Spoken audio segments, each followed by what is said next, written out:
Hello বন্ধুরা, তো আমি Suparna. Welcome to my channel Suparna's creation. আজকে ছিল আমার ভাইয়ের জন্মদিন, তো আমি এখানে চলে এসেছি। আমাদের একটা নতুন এখানে কেকের দোকান ওপেনিং হয়েছে রিসেন্ট কিছুদিন আগে, 1 জানুয়ারিতে। তো কেক অ্যান্ড মোরের একটা নতুন শপে। তো এখানে এসে আমি দেখলাম যে অনেকজনই আছে এখানে খাচ্ছে, অনেক কিছুই পাওয়া যায় কেক ছাড়া। প্রথমে আমি কেকের দিকে চলে গেলাম, কোন কেকটা পছন্দ। এখানে যেহেতু কেউ ছিল না, আমি চয়েস করছিলাম কোনটা নেওয়া যায়, কোনটা কি। তো দেখলাম এখান দিয়ে, তারপর চলে আসলাম কি কি পেস্ট্রি রয়েছে, বা এখানে অনেক কিছু রয়েছে, পিৎজা বার্গার থেকে শুরু করে একদম সমস্ত কিছু। আর তারপর chicken lollipop, veg non veg সব কিছুই কিন্তু এখানে পাওয়া যায়। নতুন দোকান তো, এখানে অনেক লোকও হচ্ছে, বুঝতে পারছো। তো দেখো এখানে আবার কেকের কাছে চলে আসলাম। কেক যেহেতু নেব, চয়েস করে পাচ্ছিলাম না কোনটা নিলে বেটার হয়, যেহেতু আমাদের এখানে অনেকগুলো লোক, ঠিক আছে, আমাদের বাড়িতে অনেকজন, যাতে সবাই ভালোভাবে খেতে পায়, তার জন্য মানে বেশি করেই খেতে পায়, সেজন্য আমি নিতে চাইছিলাম। এই দেখো এইখানে পেস্ট্রিগুলো রয়েছে, এখানে কেক আছে, অনেকগুলোই কেক রয়েছে। এইদিকে কেকগুলো ভালোই লাগছিল। তো নিচের দিক দিয়ে যেগুলো ছিল ওইগুলো কম দাম ছিল, তারপর উপর দিক দিয়ে যেগুলো ছিল ওগুলো ভালো। তো আমি প্রথমে এই দেখো এই দিকটায় পেস্ট্রি রয়েছে, এদিকে অনেকে আসছে কাস্টমার। এই দেখো আমি প্রথমে চয়েস করলাম একটা চকলেট কেক, ঠিক আছে। এটা ছিল আপনার বাটার স্কচ। এই দেখো এই দিকের কেকগুলো, নিচেরগুলো এগ দেওয়া আর উপরেরগুলো পুরো এগলেস যেগুলো, সেগুলো একটু বেশি দামি ছিল। এগলেস কেকই নিয়েছি, কারণ ওগুলো ফ্লেভারটা ভালো হয়, খেতেও খুব ভালো হয়।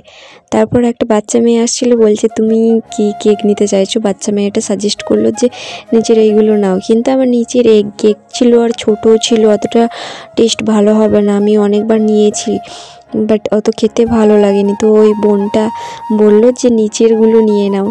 এই দেখো আমাকে সাজেস্ট করছে, কিন্তু আমি ওর কথা শুনিনি, ও তো বাচ্চা মেয়ে, অতটা জানে না, বুঝতে পারছো।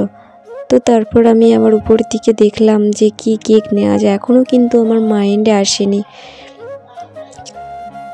তারপর কেকের দিকে দেখেই যাচ্ছিলাম কোনটা নেওয়া যায়।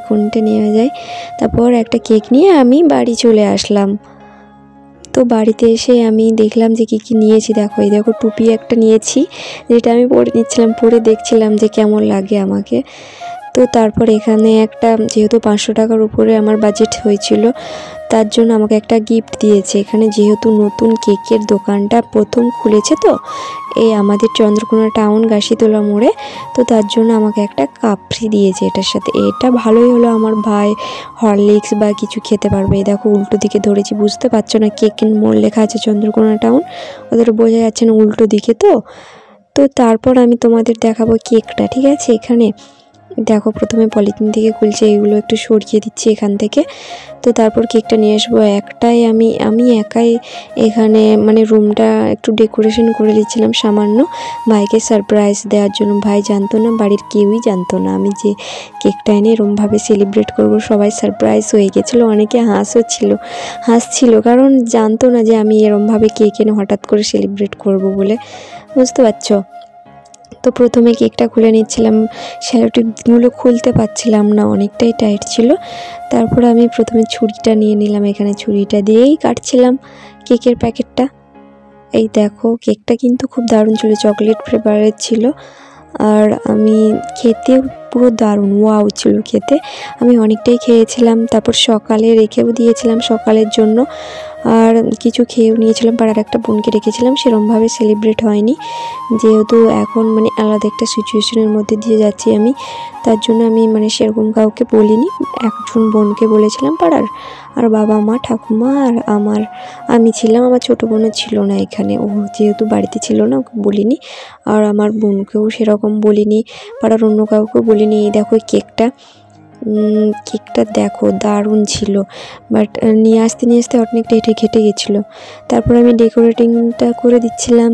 এই দেখো এই প্লাস্টিকগুলো দিয়ে দারুণভাবে, অতটা ভালো হয়নি, কিন্তু তাও ছোটোখাটোর মধ্যে চেষ্টা করেছিলাম, একার মধ্যে অতটা সম্ভব হয়নি, ঠিক আছে। তাও যতটা সম্ভব আমি চেষ্টা করছিলাম এটা দিয়ে সাজানোর। তো তোমরা কেমন লাগলো সাজানোটা জানিও, একা জানি ভালো হয়নি, তাও আমি ট্রাই করেছিলাম কতটা কি সাজানো যায়, ঠিক ঠিক আছে, একাই আমি সাজাচ্ছিলাম। তো আমি মনে করলাম যে খাটের এখানটাতে মানে কেকটা রাখলে, খাটটাতে বেলুনগুলো রাখলে অনেকটা ভালো হবে। আমার জন্মদিনে যেহেতু আমি একটা চেয়ারের উপর সাজিয়েছিলাম, তো এইটা হ্যাপি বার্থডের এইগুলোও সাজাচ্ছিলাম একটু একটু নিয়ে নিয়ে। তো এটা প্রথমে দেখলাম যে হয়নি, আমি জানতামই না, প্রথম তো সাজাইনি। ঠিক আছে, এটা নিয়ে দেখলাম, তারপর আমি ট্রাই করলাম অন্য একটা জিনিস, বুঝতে পারছো? তো এখান দিয়ে আমি চেষ্টা করছিলাম এটা লাগানোর, কিন্তু হচ্ছিল না।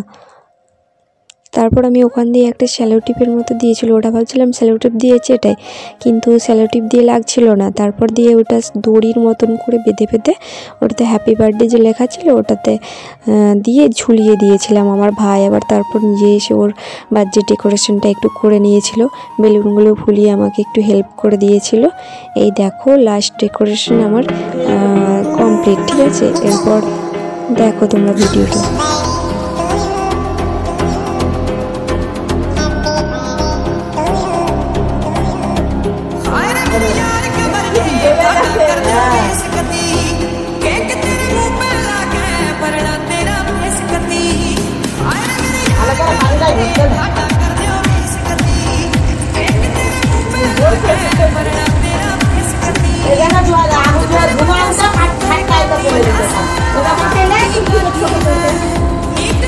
মাথায়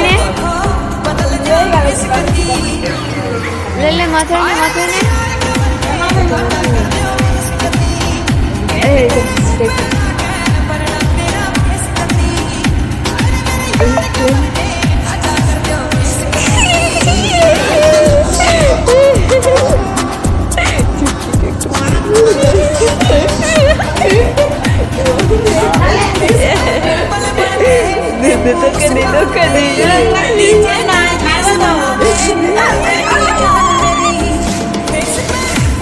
আমি কি দিয়েছি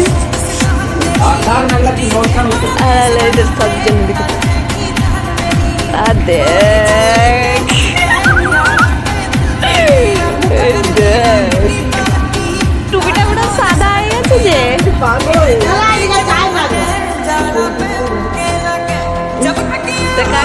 কাট লাঞ্চ